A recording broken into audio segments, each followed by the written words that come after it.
Perjalanan Sunan Gunung Jati bertemu dengan Nabi Sulaiman alaihi salam.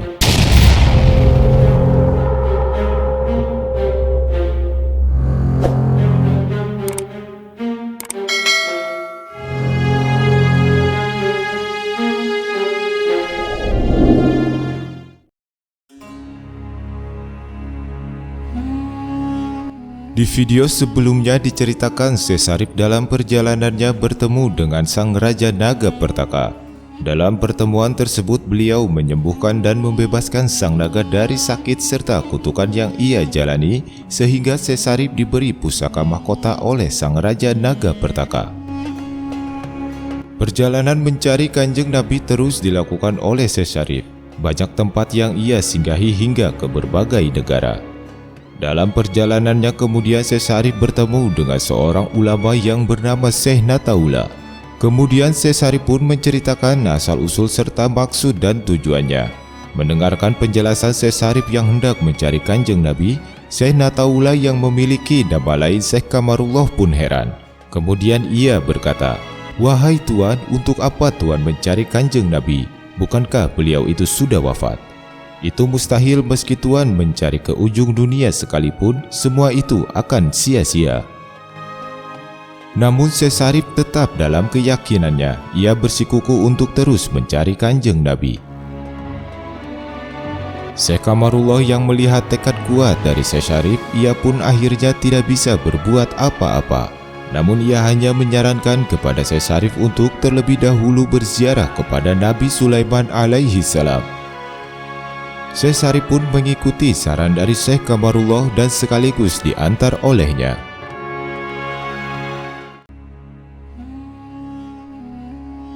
Diceritakan jenazah Nabi Sulaiman alaihi salam berada di Pulau Manjati yang sudah beratus-ratus tahun lamanya. Di sana terlihat cahaya terang gemerlapan yang memancar sampai ke angkasa. Konon di tempat tersebut terdapat mahkota dan cincin sang Nabi yang selalu mengeluarkan cahaya terang. Sebagaimana kita ketahui, Nabi Sulaiman merupakan nabi yang diberikan mukjizat atau kelebihan oleh Allah Subhanahu wa Ta'ala menjadi seorang raja dari bangsa jin dan hewan. Semua jin dan hewan dari seluruh penjuru dunia tunduk dan patuh kepadanya. Bahkan konon diceritakan Nabi Sulaiman alaihissalam pernah memerintah jin Ifrit yang merupakan raja dari bangsa jin yang dikenal cerdik dan memiliki kemampuan yang sangat luar biasa. Jin Ifrit ditantang dan diperintah oleh Nabi Sulaiman alaihi salam untuk memindahkan singgasana Ratu Balqis. Singkat cerita, Syekh Syarif dan Syekh Kamarullah tiba di tempat persemayaman Nabi Sulaiman alaihi salam. Setibanya di sana, keduanya bersimpuh seraya mengucapkan salam dan langsung terdengar jawaban salam dari Nabi Sulaiman alaihi salam. Nabi Sulaiman alaihissalam yang sudah mengetahui maksud dan niat dari pengembaraan Syekh Syarif, beliau pun kemudian memerintahkan Syekh Syarif agar terus berkelana sampai bertemu dengan Nabi Muhammad SAW. Dengan kilauan cahaya dan energi yang terpancar dari Nabi Sulaiman alaihissalam, Syekh Syarif yang tidak mampu apa-apa, ia hanya diam tertunduk seraya mendengarkan dengan khusyuk semua perkataan dan nasihat dari Nabi Sulaiman alaihissalam. Dalam kesempatan itu kemudian Nabi Sulaiman memberikan cincin maklumat miliknya kepada Syekh Syarif. Sebuah cincin yang berasal dari langit yang memiliki 4 sisi dengan kemampuan dan fadilah yang sangat besar. Konon cincin tersebut sebagai tanda kekuasaan seorang raja yang mampu mengendalikan dan memerintah seluruh bangsa jin dan hewan. Syekh Syarif yang larut dalam perasaan bahagia dan terharu bisa bertemu dengan Nabi Sulaiman alaihi salam. Kemudian ia pun menerima cincin maklumat pemberian Nabi Sulaiman. Dan setelah cincin tersebut dikenakan di jari beliau, seketika keluar cahaya terang yang turun dari langit menyinari tubuh Syekh Syarif. Seluruh tubuh Syekh Syarif dipenuhi dengan cahaya yang berkilau memancar ke berbagai penjuru yang berpusat di cincin maklumatnya. Cahaya tersebut berangsur menghilang tertuju ke pusat cincin maklumat yang dikenakan oleh Syekh Syarif. sekaligus bebarengan dengan menyatunya cincin tersebut dengan tubuh Syekh Syarif. Suasana hening dan sakral dalam pertemuan tersebut menjadi pengalaman spiritual yang sangat berarti bagi Syekh Syarif. Tak berselang lama setelah memberikan wejangan dan mewasiatkan cincin maklumat kepada Syekh Syarif, kemudian Nabi Sulaiman pun pamit dan menghilang dari hadapan Syekh Syarif. Setelah pertemuan tersebut, Nabi Sulaiman alaihissalam pun menghilang dari tempat persemayaman di Pulau Manjeti.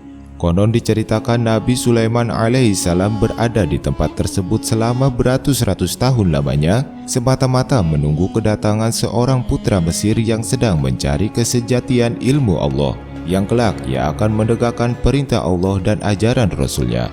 Seseorang tersebut tidak lain adalah Syekh Syarif Hidayatullah. Setelah pertemuannya dengan Nabi Sulaiman alaihissalam, kemudian Syekh Syarif berpamitan kepada Syekh Kamarullah untuk melanjutkan perjalanannya mencari Kanjeng Nabi. Sementara itu di negara Mesir, ibunda Syekh Syarif Nyimas Ratu Rara Santang dirundung pilu karena rindu terhadap putra sulungnya yang sudah lama tidak bertemu. Nyimas Ratu Rara Santang sedih dan sangat khawatir karena sudah sangat lama ia tidak mengetahui kabar dan keberadaan Syekh Syarif. Dalam kesedihannya yang sangat dalam, kemudian sang ratu bertafakur dan berdoa siang malam kepada Allah Subhanahu wa Ta'ala agar putranya selalu dijaga dan dijauhkan dari mara bahaya. Serta ia berdoa semoga hajat dari putranya segera terwujud, yakni bertemu dengan Kanjeng Nabi Muhammad SAW. Dalam tirakatnya, Nyimas Ratu Rara Santang mendengar suara tanpa rupa sebanyak 3 kali yang berbunyi, "Jika dirimu sayang pada putramu, pergilah ke tanah Jawa, tepatnya di Gunung Jati." Tak lama kemudian Nyimas Ratu teringat akan keberadaan gurunya di Gunung Jati, yaitu Syekh Nurjati. Lalu segera ia menghenikan cipta dan tak terasa sampailah ia di Gunung Jati di hadapan seorang petapa yang tak lain adalah gurunya sendiri, Syekh Nurjati. Sang guru lalu menyambut muridnya dan bertanya kenapa tiba-tiba ia datang ke Gunung Jati dan meninggalkan negara Mesir. Nyimas Ratu pun menerangkan perihal kedatangannya. Setelah ditinggalkan putra sulungnya yang berkelana, ia menjadi sangat sedih dan rindu yang teramat dalam. Kemudian sang guru pun memerintahkan Nyai Ratu untuk menunggu di tempat itu dan mengganti namanya menjadi Babu Dampul, karena kelak di tempat tersebutlah ia akan bertemu dengan Syekh Syarif. Syekh Nurjati pun berpesan agar Nyimas Ratu tetap bersabar dan selalu waspada kepada Sukma Jati. Setelah menerima pesan dan wejangan dari Syekh Nurjati, Nyai Ratu pun mengerti dan ia pun langsung menghaturkan sembah bakti kepada gurunya. Pertemuan antara Nabi Sulaiman alaihissalam dan Syekh Syarif pada saat itu bisa diartikan ke dalam pertemuan batiniah atau ruh yang saling berkaitan. Namun ada pula sebagian catatan yang menyebutkan bahwa pertemuan tersebut benar-benar terjadi secara nyata atau zahir.